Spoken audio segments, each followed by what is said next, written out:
बिस्मिल्लाहिर्रहमानिर्रहीम। अस्सलाम वालेकुम नाज़रीन, आप यूट्यूब चैनल देख रहे हैं। मैं इमरान खान हूँ। ईरान के जवाबी हमलों के हवाले से इन्होंने 6 ड्रोन मारे हैं शाम के इलाके खराबुल जेर में। वहाँ पे 6 ड्रोन मारे गए हैं, वो वहीं से उड़े थे, लेकिन ईरान की हमायतियों ने मारे हैं। ईरान ने खुद नहीं मारे, वहाँ पे अमेरिकन फौजियों के नुकसानात का भी इतला मिल रही है। जबकि 3 बड़े हमले जो हैं वो ईरान ने अभी किए हैं, इसराइल पे और अमरीकी अड्डों पे, और उनकी जिम्मेदारी भी ईरान कबूल कर रहा है। यानी ये 3 बड़े हमले मज़ीद हुए हैं ईरान की जानिब से। तो लड़ाई ऐसे खत्म नहीं हुई अभी, लड़ाई अभी चल रही है। अच्छा, इसमें जो है ना वो एक चीज और है, डोनाल्ड ट्रंप के लिए अमेरिका में एक बहुत बड़ी मुश्किल पैदा हो रही है। ये वो मुश्किल से बचने का भी एक तरीका हो सकता है कि जंग बंदी करें। फिलहाल देखें अमेरिका में हम कैसे मैनेज करें, क्योंकि 28 तारीख को हफ्ते के रोज अमेरिका में नो किंग्स मूवमेंट चल रही है। नो किंग्स मूवमेंट के हमारे यहाँ बादशाह नहीं है, डोनाल्ड ट्रंप बादशाह की तरह चलते हैं। ये मूवमेंट अमेरिका के अंदर शुरू हुई थी, मुख्तलिफ लोगों ने शुरू की थी। इसमें पहली मर्तबा जब एहतजाज किया गया तो 3 मिलियन यानी 30 लाख लोग बाहर निकले थे अप्रैल 2025 में। फिर जून 2025 में 5 मिलियन लोग यानी 50 लाख लोग बाहर निकले अमेरिका में। फिर अक्टूबर 2025 में 7 मिलियन अमरीकी बाहर निकल आए डोनाल्ड ट्रंप की पॉलिसियों के खिलाफ। और अब ये कह रहे हैं कि मार्च 2026 में 28 तारीख को 9 मिलियन अफराद को अमेरिका में बाहर निकाला जाएगा। ये 50 रियासतों के अंदर अमेरिका की 600 जगहों पे एहतजाज होगा। तो नो किंग्स मूवमेंट, इसका एक मैप भी जारी किया है, नो किंग्स मैप, कि ये मूवमेंट जहां जहां चलेगी इस मैप के मुताबिक आप लोग इसके अंदर शिरकत करें। तो अमेरिका के ऊपर, डोनाल्ड ट्रंप के ऊपर इसका बहुत दबाव है। इतने बड़े एहतजाज अमेरिका में किसी सदर के खिलाफ माजी में नहीं हुए जितने बड़े एहतजाज डोनाल्ड ट्रंप के खिलाफ हो रहे हैं। अब इनसे भी डोनाल्ड ट्रंप ने अपने आप को बचाना है, तो इसलिए शायद वो थोड़ा सा मिडिल ईस्ट से तवज्जो हटा के इस तरफ आया और फिर वापस वो लड़ेगा। क्योंकि बगैर फेस सेविंग के मुझे जाती तौर पे ऐसा नहीं लगता। देखिए, मेरा नुक्ता नजर गलत भी हो सकता है, लेकिन अमेरिका की अगर पूरी तारीख आप देखें तो वो इस हजीमत और इस शर्मिंदगी के साथ नहीं निकलेगा। वो बहुत बड़ा कोई डिजास्टर ही कराएगा अमेरिका। यहाँ से इस तरह अमेरिका इस लड़ाई से निकलना बहुत मुश्किल है। हालांकि हर दफा एक लड़ाई से बड़े लंबे अरसे के बाद अमेरिका बड़ी मुश्किल से ही निकला। फेस सेविंग किसी ने लेकर ही दी है तो लेकर दी है। पहले भी पाकिस्तान ने इनको अफगानिस्तान से फेस सेविंग लेकर दी, और अब क्या पाकिस्तान ईरान से इनको फेस सेविंग लेकर दे सकता है? देखिए ना, अरब ममालिक अब तैयारी कर रहे हैं कि हो सकता है वो भी इस लड़ाई का हिस्सा बन जाए। तो अगर वो इस लड़ाई का हिस्सा बन जाते हैं 5 दिन के बाद, तो ट्रंप के लिए तो बड़ा फायदा है इसमें। और इन 5 दिनों के अंदर हो सकता है कोई बहुत बड़ा फॉल्स फ्लैग ऑपरेशन हो जाए। ईरानी ये कहते हैं कि सऊदी अरब में आरामको जो एक ऑयल फील्ड है उसके ऊपर को बहुत बड़ा अटैक किया जा सकता है। उन्हें इस बात का खदशा है, जो ईरानी है बार बार कह रहे हैं कि कोई ना कोई फॉल्स फ्लैग ऑपरेशन करके ये सारे हमें मिलके पड़ जाएंगे। लेकिन देखते हैं कि क्या होता है। हमें ना सिचुएशन को साथ साथ आपको रिपोर्ट करना है। हम इसके बारे में प्रेडिक्शन कर नहीं सकते, जंग है ना, कभी पीछे हटना पड़ता है, कभी आगे आना पड़ता है। लेकिन डोनाल्ड ट्रंप ने एक चीज सीख ली है। ये अमेरिकन मीडिया में बातें हो रही हैं, वहां बहुत सारे लोग ये बात करें कि इन्होंने ये सीख लिया है कि कौन सा बयान देना है तो स्टॉक मार्केट ऊपर जाएगी, कौन सा बयान देना है तो स्टॉक मार्केट नीचे आएगी। ये बड़ी इंटरेस्टिंग सूरत पैदा हो गई। ट्रंप बयान देता है कि जनाब हम 5 दिन तक कोई अटैक नहीं करेंगे, बिजली घरों पे हमले नहीं करेंगे, तो स्टॉक मार्केट में $2 ट्रिलियन का, 2000 अरब डॉलर का इजाफा हो गया। स्टॉक मार्केट ऊपर चली, यानी जिन्होंने भी शेयर्स खरीदे हुए थे वो 2000 अरब डॉलर का मुनाफा कमा गए। लेकिन जैसे ही ईरानी हुकूमत ने कहा कि जनाब कोई हमारे राब्ते नहीं हुए, कोई मुज़ाकरात नहीं हुआ, तो $3 ट्रिलियन मार्केट से निकाल लिए गए। यानी जो $2 ट्रिलियन ऊपर गया था वो $3 ट्रिलियन मार्केट से निकाल लिया गया। ईरान की क्रेडिबिलिटी ऐसे लगता है कि डोनाल्ड ट्रंप या अमेरिका से ज्यादा है। लेकिन सवाल यह पैदा होता है कि ये स्टॉक मार्केट के उतार चढ़ाव में इस जंग के दौरान पैसा कौन बना रहा है ना बड़ा खेल। तो डोनाल्ड ट्रंप को और उनके दोस्तों को कम से कम ये बात तो समझ आ गई है कि कौन सा स्टेटमेंट देना है तो स्टॉक मार्केट ऊपर जाएगी, उस वक्त शेयर्स आप बेच दे। कौन सा स्टेटमेंट देना है तो स्टॉक मार्केट नीचे जाएगी, उस वक्त आप शेयर्स खरीद लें। ये इस किस्म की बातें जो है बहुत सारे लोग जो इकोनॉमी को समझते हैं वो लोग कर रहे हैं। मैं कोई ज्यादा इसका एक्सपर्ट नहीं हूं, लेकिन ऐसी ही बातें हम सुन रहे हैं। नाजरीन, डोनाल्ड ट्रंप की कुर्बत से पाकिस्तान को क्या मिला? एक बड़ा सवाल यह है। बहुत सारे लोग पाकिस्तान में बगले में जाते हैं कि ट्रंप पाकिस्तान की बात करता है, फेवरेट फील्ड मार्शल कहता है, क्या मिला? ये तो सिर्फ चंद लोगों की मौजें लगी हुई है कि उनके इक़्तिदार को तूल मिल गया। पाकिस्तान को क्या मिला? कोई सरमायाकारी आई? नहीं। कोई पाकिस्तान के कर्जे उतर गए? नहीं। कोई पाकिस्तान में दहशतगर्दी खत्म हो गई? नहीं। कोई पाकिस्तान में अमन सुकून आ गया? नहीं। कोई पाकिस्तान में इस्तेहकाम आ गया? नहीं। कोई बैरून मुल्क से बहुत सारा पाकिस्तान में मालो दौलत आ गया? नहीं। क्या बाहर से बहुत सारे सयाह पाकिस्तान में आ गए? नहीं। और पाकिस्तान को कुछ टके का फायदा भी तो हो। इसका फायदा तो फील्ड मार्शल को और उनके चंद लोगों को है जो जबरदस्ती आकर इक़्तिदार में बैठे हुए। फील्ड मार्शल ने क्या किया? उन्होंने अपना फील्ड मार्शल का ओहदा ले लिया, ताहयात इस्तिस्ना ले लिया और 5 साल की एक्सटेंशन ले ली। फायदा ही फायदा। शहबाज शरीफ बगैर हुकूमत के इक़्तिदार में आगे बैठ गया, बगैर अवामी वोटों के आगे इक़्तिदार में बैठ गया और चौड़े हो गए अपनी हुकूमत को उतार रहा है। और अपने मुखालिफ इमरान खान को इन सबने मिलकर जेल में डाला। फायदा तो इन चंद लोगों को, पाकिस्तान को तो कोई फायदा ही नहीं है। ना हमारी गुर्बत कम हुई, ना हमारी महंगाई कम हुई, ना हमारी बेरोजगारी कम हुई, ना हमारी मईशत बेहतर हुई, ना हमें दुनिया को कर्जे दे रही है, ना दुनिया को हमारी इमदाद कर रही है, ना हमारे मामला बेहतर हो रहे हैं, कुछ भी बेहतर नहीं हो रहा। तो हमें सरमायाकारी भी नहीं आ रही, तो हमें, और बल्कि अमेरिका ने इंडिया पे पाबंदी नहीं लगाई, हमारे लोगों के वीजा पे पाबंदी, हमें तो फायदा नहीं हुआ। इंडिया को इजाजत दी कि आप रशिया से सस्ता तेल ले लें, हमें नहीं देते। यानी फायदे तो इंडिया को हो रहे हैं, हमें फायदे नहीं हुए, लेकिन हमारे चंद लोगों, लेकिन अमेरिकन को यह समझ आ गई कि इनके चंद लोगों को राजी रखो, उनको इक्तदार में रखो, इनसे जो मर्जी काम करो। इंडिया को आपको बड़ा बेनिफिट देना पड़ेगा अगर उनके साथ आपने ताल्लुक चलाना है तो ये मिलिट्री एस्टेब्लिशमेंट की हरकतों की वजह से ना हमारी फौज भी बदनाम होती है। ये देखे ना, ये एक वीडियो में देख रहा था अस्तोर में, एक छोटी सी वीडियो दिखा भी देते हैं आप, एक क्लिप। अस्तोर में पाक फौज के हक में एक शानदार रैली निकली है। इसमें जनाब 2 थानों की पुलिस है, 7 को सिक्योरिटी के लोग हैं, दूसरे सादा कपड़ों में कुछ सरकारी मुलाजिम भी हैं और चंद सहाफी भी हैं, और ये 3 या 4 बंदे हैं जिन्होंने रैली निकाली। जो असल जो रैली निकालने वाले बंदे हैं वो 3 या 4, यानी अगर 3 और 4 बंदों ने रैली निकालनी है पाक फौज के हक में, ये हालात पहुंच गए हैं, तो पाकिस्तान की मिलिट्री एस्टेब्लिशमेंट को बैठ के सोचना पड़ेगा कि इतनी कुर्बानियां देने के बावजूद ये फौज के साथ उन्होंने किया क्या, कितनी बड़ी ज्यादती की फौज के साथ। और ये सब सियासत में गैर जरूरी मुदाखलत की वजह से, वो काम करने की वजह से जो इनके करने का नहीं था। भाई इनके करने का काम था दहशतगर्दी खत्म कर दे, पाकिस्तान को दुनिया में नंबर 1 बना दिया दहशतगर्दी में इन्होंने। जो काम करने वाला था वो किया नहीं, और जिस काम में हाथ डाला उसमें पाकिस्तान को डुबो दिया। मईशत में हाथ डाला, SIFC का सफेद हाथी बनाया, तबाही पे कोई चीज ठीक नहीं की। और हालात ये है इस वक्त नाजरीन, जो मैं अब आपको बता रहा हूँ कि पाकिस्तान में लुटमार कैसे हो रही है। फैसल मस्जिद इस्लामाबाद, ये मैं इस्लामाबाद के सहाफियों को कह रहा हूँ, जरा थोड़ा सा ना आप जाके इंक्वायरी करें। इस्लामाबाद के जो मेरे दोस्त हैं सहाफी, मैं उन्हें मौका दे रहा हूँ कि वो जाके इसके ऊपर इंक्वायरी कर ले, वरना चंद दिनों के अंदर मैं ये सारी खबर देने वाला हूँ। फैसल मस्जिद के पास E7 में डॉक्टर अब्दुल कदीर खान साहब, जो मोहसिन पाकिस्तान है, जिन्होंने एटम बम बनाया था, उनके जेर इस्तेमाल एक सरकारी घर रहा है। अच्छा बड़ा घर है, खूबसूरत। इस घर का किराया भी ना 15-20 लाख रुपया महीना किराया होगा इसका, शायद इससे भी ज्यादा हो। बड़ा जबरदस्त घर है। वो घर इस वक्त रेनोवेट किया जा रहा है, धड़ाधड़ उसके अंदर सजावट हो रही है, कीमती सामान जा रहा है, और किसी खास शख्सियत के लिए उस घर को रेनोवेट किया जा रहा है। वो जो खास बड़ी शख्सियत है ना,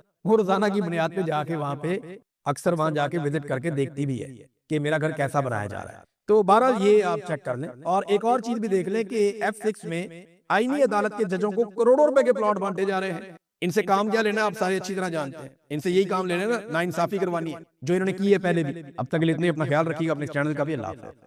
बिस्मिल्लाहिर्रहमानिर्रहीम। अस्सलाम वालेकुम नाज़रीन, आप यूट्यूब चैनल देख रहे हैं, मैं इमरान खान हूँ। तमाम अहले ईमान को, तमाम लोग जहाँ जहाँ ईद मना रहे हैं पूरी दुनिया में, उन सबको मेरी तरफ से, मेरी टीम की तरफ से बहुत बहुत ईद मुबारक। तो यहाँ प्रदेश से अब आपको ईद मुबारक कह रहे हैं, और हमारे लिए आप दुआ कीजिए कि हालात पाकिस्तान के बेहतर हों, पाकिस्तान के अंदर जुल्म जबर और फस्तायत ख़त्म हो, हम वापस जाएं और अपनों के साथ ईद मनाएं। और अपने देश में अपने लोगों के बीच में ईद मनाना बहुत एक अलग चीज़ है। इसको आप जब बाहर होते हैं तो आप मिस करते हैं, और जब आप मजबूरन बाहर होते हैं तो फिर आप बहुत मिस करते हैं। तो नादरीन, खबरें जो है वो आपके सामने रखता हूँ। बहुत अच्छी खबरें तो नहीं है आलमी सतह पे, पाकिस्तान के खित्ते के हवाले से, पाकिस्तान के अंदर और पाकिस्तान के बाहर जो हालात हैं उस हवाले से बहुत अच्छी खबरें नहीं है। लेकिन पहली खबर तो ये है कि इमरान खान साहब को ईद की नमाज नहीं पढ़ने दी गई एक मरतबा फिर। अब इसमें खबर पता है किस तरह दी गई है पाकिस्तान की मीडिया पे, ये आप डिटाई और बेशर्मी देखें पाकिस्तान की मीडिया की, कि जियो न्यूज खबर दे रहा है कि अडियाला जेल में नमाज ईद की अदायगी, इमरान खान सिक्योरिटी वजूहात के बायस नमाज ना पढ़ सके। ये तो ऐसे लिखा जैसे ये इमरान खान की अपनी चॉइस थी कि उन्होंने नमाज पढ़नी है या नहीं पढ़नी। यानी superintendent of jail Imran Khan साहब के पास आया और देखा जनाब कि अगर आप नमाज पढ़ना चाहते हैं तो आ जाएं और आके पढ़ लें, यानी ये तो ऐसे ही कर रहे हैं। हालांकि असल खबर यह है कि एक मरतबा फिर साबिक वजीर आजम और पाकिस्तान के सबसे बड़े लीडर को नमाज पढ़ने से रोक दिया गया।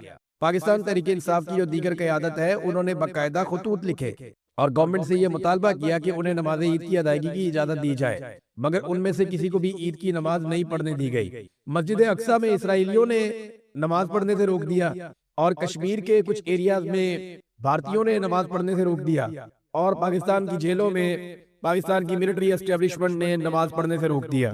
तो ये इनके लिए एक नॉर्मल चीज हो सकती है। अब नाज़रीन, शिया उलमा इकराम की एक बड़ी तादाद लगातार आसिम मुनीर साहब के सख्त रवैये के खिलाफ एहतजाज कर रही है। बार बार उनके बयानात सामने आ रहे हैं, और इक्का दुक्का लोगों को एस्टेब्लिशमेंट ने दबाव में लिया है, और उनको दबाव में लेकर ताहिर अशरफी टाइप के बंदे या मुफ्ती मुनीबुर रहमान साहब के टाइप के बंदे, उन्हें दबाव में लेकर उनसे बयानात, लिखे लिखाए बयानात उनको देकर उनसे पढ़वाए जा रहे हैं। लेकिन जो उलमा इकराम है, अहले तिशी, चाहे वो मुलाकात में शामिल थे, चाहे उन्होंने मुलाकात का हाल सुना है, वो अब एहतजाज कर रहे हैं और उनके बयान सामने आ रहे हैं। 2 बयान सिर्फ मैं आपके सामने रख देता हूँ, बहुत सारे हैं, दर्जनों है ये, दर्जनों बयान आते हैं। और जो भी मौलवी इस मौके के ऊपर डंडी मारेगा, 2 नंबरी करेगा, तो अवाम उसको याद रखेगी कि ये जब हक बात करने का वक्त आया था तो ये कहाँ खड़ा। तो यहाँ पे एक स्टेटमेंट जो है ये आया है जनाब अल्लामा सैयद सब्तैन हैदर सब्जवारी साहब का। वो ये कहते हैं कि आसिम मुनीर, आप एक मुतनाज़े आर्मी चीफ हैं, आपकी हरकतों ने सारी फौज को मुतनाज़े बना दिया है।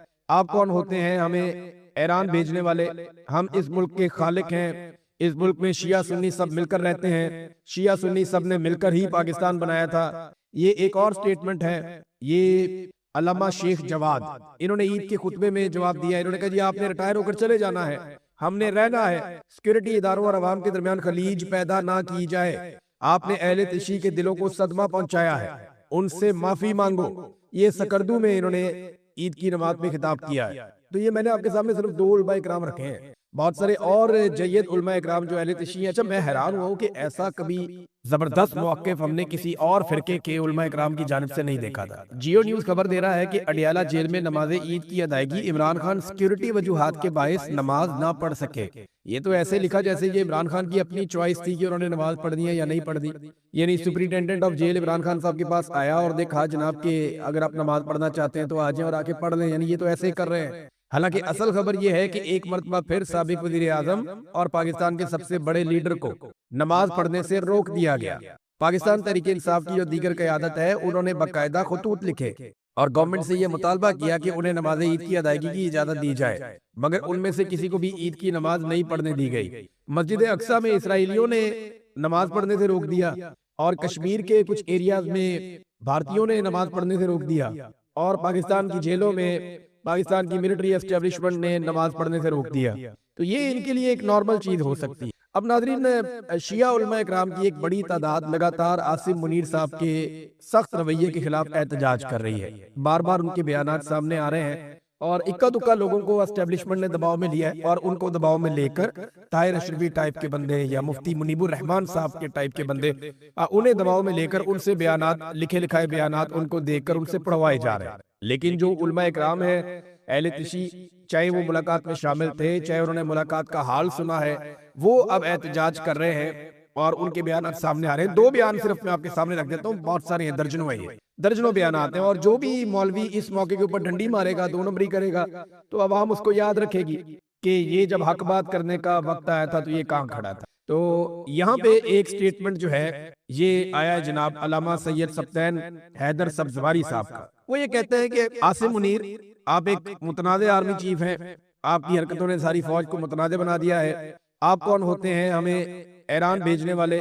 हम इस मुल्क के खालिक हैं, इस मुल्क में शिया सुन्नी सब मिलकर रहते हैं, शिया सुन्नी सब ने मिलकर ही पाकिस्तान बनाया था। ये एक और स्टेटमेंट है, ये अल्लामा शेख जवाद, इन्होंने ईद के खुतबे में जवाब दिया। इन्होंने कहा जी आपने रिटायर होकर चले जाना है, हमने रहना है, सिक्योरिटी इदारों और अवाम के दरमियान खलीज पैदा ना की जाए। आपने अहले तिशी के दिलों को सदमा पहुंचाया है, उनसे माफी मांगो। ये सकरदू में इन्होंने ईद की नमाज में खिताब किया है। तो ये मैंने आपके सामने सिर्फ 2 उलमा इकराम रखे हैं, बहुत सारे और जय्यद उलमा इकराम जो अहले तिशी हैं। अच्छा, मैं हैरान हुआ हूं कि ऐसा कभी जबरदस्त मौक़िफ़ हमने किसी और फिरके के उलमा इकराम की जानिब से नहीं देखा था। मैं सुन्नी मुसलमान हूँ, कहानियां तो हमने बहुत अजीब अजीब सुनी थी, लेकिन हमने तो ये देखा हमेशा कि जब भी कभी मौलवियों के खड़े होने का वक्त आया, मौलवी लेट गए। यानी तहरीके लब्बैक के ऊपर जुल्म होता है तो हमारे सुन्नी मौलवी जो है वो किसी के मुंह से चूं तक नहीं निकली, किसी ने पूछा भी नहीं वो जुल्म किधर हुआ। आज तक कोई पूछ नहीं सका कि उस्ताद रज़वी किधर गया, उसका भाई किधर गया, कोई भी नहीं पूछ सका।